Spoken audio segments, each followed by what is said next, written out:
ہر لمحہ قرآن اور سنت کا ترجمان، فضیلت الشیخ توصیف الرحمن۔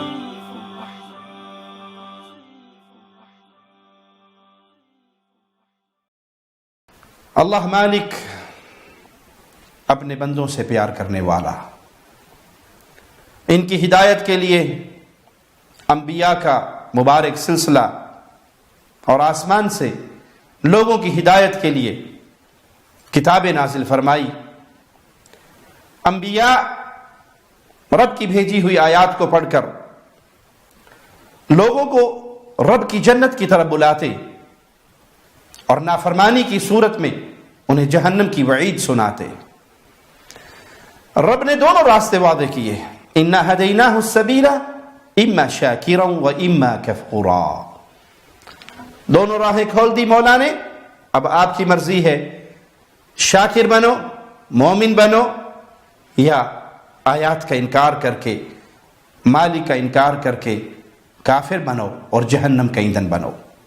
قیامت کے دن فیصلہ ہونا ہے، اہل ایمان رب پر ایمان لانے والے اللہ کی جنت کے مہمان بنیں گے، اور اللہ کی آیات کو ٹھکرا دینے والے، شریعت کا انکار کر دینے والے، رب کے ساتھ غیروں کو شریک بنانے والے، وہ جہنم کی آگ کا ایندھن بنیں گے۔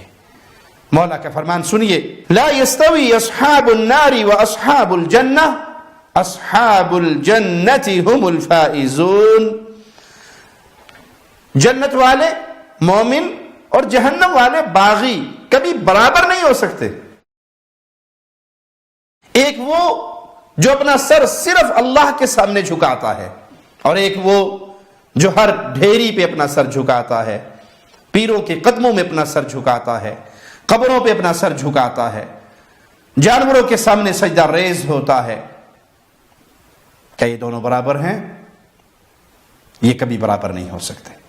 ایک جو صرف اللہ کی عبادت کرتا ہے، اور ایک جس نے پوجنے کے لیے سینکڑوں اڈے بنا رکھے ہیں، درگاہیں بنا رکھی ہیں، مزارات چن رکھے ہیں، کیا موحد اور مشرک برابر ہوں گے؟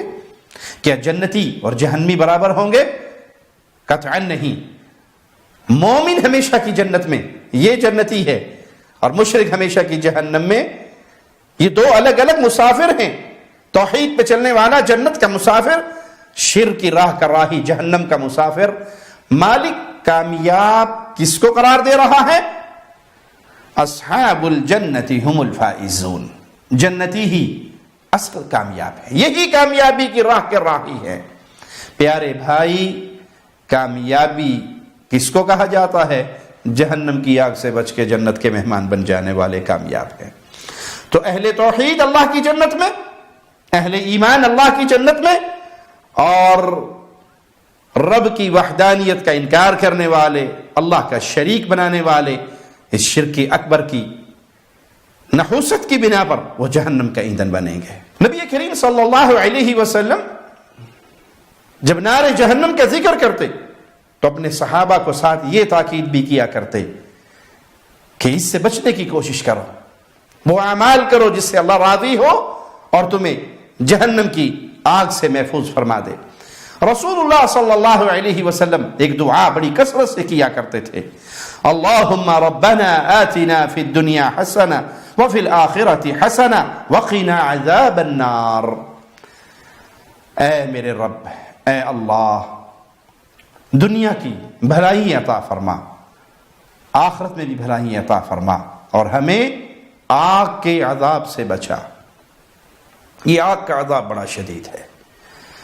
انسانوں کا جسم، انسانوں کی یہ نرم نازک چمڑی اس آگ کے عذاب کو برداشت نہیں کر سکتی۔ نبی کریم صلی اللہ علیہ وسلم کے صحابہ نے بھی یہی مناظر امت کے سامنے پیش کیے۔ سیدنا عدی بن حاتم کہتے ہیں کہ ایک بار اللہ کے نبی صلی اللہ علیہ وسلم نے نار جہنم کا ذکر کیا، اس سے اللہ کی پناہ چاہی اور انتہائی نفرت اور کراہت سے منہ پھیر لیا۔ پھر اس جہنم کا ذکر کیا اور مالک کی پناہ میں آئے اس کے شر سے اور نفرت اور کراہت سے منہ پھیر لیا۔ پھر آپ نے فرمایا اس جہنم کی آگ سے بچو، بھلے کھجور کا ایک ٹکڑا دے کر ہی بچو. یعنی آپ کے پاس کچھ نہیں ہے صدقہ و خیرات کرنے کے لیے، اگر آپ آدھی کھجور اللہ کے راستے میں دے سکتے ہو تو اس نیت سے یہ نیک عمل کرو کہ اللہ اس نیکی کو قبول کرے اور آپ کو جہنم کی آگ سے بچا دے. سیدنا نعمان بن بشیر رضی اللہ عنہ وارضہ بیان کرتے ہیں کہ رسول اللہ صلی اللہ علیہ وسلم کو میں نے نار جہنم سے خبردار کرتے ہوئے سنا، اور آپ نے فرمایا میں تمہیں خبردار کرتا ہوں جہنم کی آگ سے، میں تمہیں خبردار کرتا ہوں، یعنی ڈراتا ہوں جہنم کی آگ سے. سیدنا نعمان کہتے ہیں کہ یہ جملہ آپ نے اتنی بار دہرایا کہ آپ کے کندھوں پر اونی چادر جو پڑی تھی وہ بھی گر گئی، اور آپ بار بار اسی جملے کو دہراتے رہے کہ میں تمہیں جہنم کی آگ سے خبردار کرتا ہوں. تو پیارے نبی صلی اللہ علیہ وسلم نے وہ اعمال بیان کیے جن اعمال کے کرنے سے انسان جہنم کا ایندھن بنے گا، اور وہ اعمال بھی بیان کیے جن اعمال کے کرنے سے انسان اللہ کی جنت کا مہمان بنے گا. تو آپ تو اپنا حق ادا فرما کر چلے گئے، اب میرا اور آپ کا کام باقی ہے کہ ہم کس راہ کے راہی ہیں، ہماری منزل کون سی ہے، ہم نے کہاں جانا ہے. یہ فیصلہ میں نے اور آپ نے کرنا ہے. اگر ہم اللہ کی توحید کو مانتے ہیں، اگر ہم پیارے نبی صلی اللہ علیہ وسلم کی رسالت پر ایمان لاتے ہیں، ارکان اسلام پر عمل کرتے ہیں، اپنے آپ کو کفر اور شرک اور بدعات سے بچاتے ہیں، انسان ہونے کے ناطے گناہ ہو بھی جائے تو پھر اللہ سے آ کر معافی مانگ لیتے ہیں. شیطان 100 دفعہ بہکاتا ہے تو 100 دفعہ ہی اللہ کی طرف رجوع کرتے ہیں. تو یاد کر لیجئے انشاءاللہ یہ منزل اہل جنت کی ہے، یہ راستہ اہل جنت کا ہے. اور اگر ہم خالق و مالک کو بھلا چکے ہیں، رب کی توحید کا ہمیں علم نہیں ہے، نہ اس کا علم حاصل کرنے کی کوشش کرتے ہیں، اس دنیا کو ہی سب کچھ سمجھتے ہیں، تو سمجھ لیجئے پھر ہلاکت کے دروازے ہمارے لیے کھلے ہیں.